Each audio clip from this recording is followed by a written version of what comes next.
tous les secteurs d'activité sont touchés par le travail illégal et les fraudes qui sont liées à ce travail illégal, quelle qu'elle soit, que ce soit l'absence de déclaration d'activité, l'absence de déclaration de salariés, mais aussi le marchandage ou la fausse sous-traitance.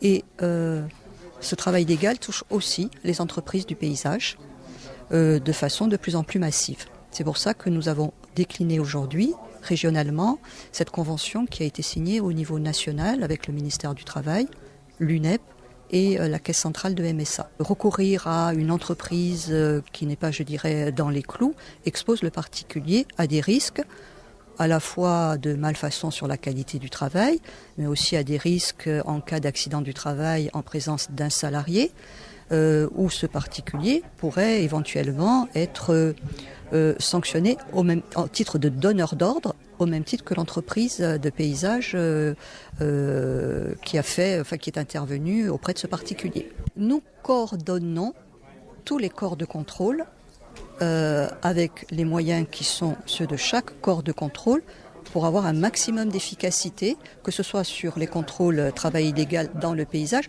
ou dans les autres secteurs d'activité. Vous avez donc avec la saison là, qui a débuté depuis quelques semaines, ce qu'on appelle aussi l'opération interministérielle vacances, où les corps de contrôle ont décidé d'actions de contrôle sur des secteurs tels que l'hôtellerie, les centres nautiques et autres, pour lutter contre le travail illégal, la fausse concurrence, la concurrence déloyale et tout ce qui découle d'une fausse application, d'une mauvaise application du Code du travail. Ce type de convention, elle existe déjà dans d'autres secteurs. Est-ce que ça porte ses fruits ?